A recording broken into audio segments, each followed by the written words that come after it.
Welcome! In this video, you'll learn how to clean brush rollers for your carpet cleaner.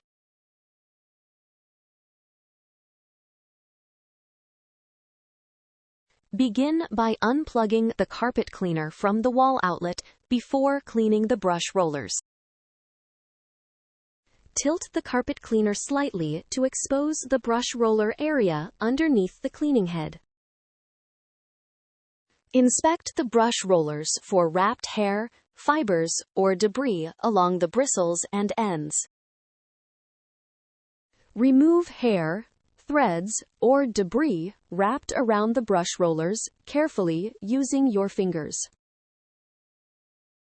Rinse the brush rollers with clean water to wash away remaining dirt from the bristles. Inspect the brush rollers again to ensure no debris remains after rinsing.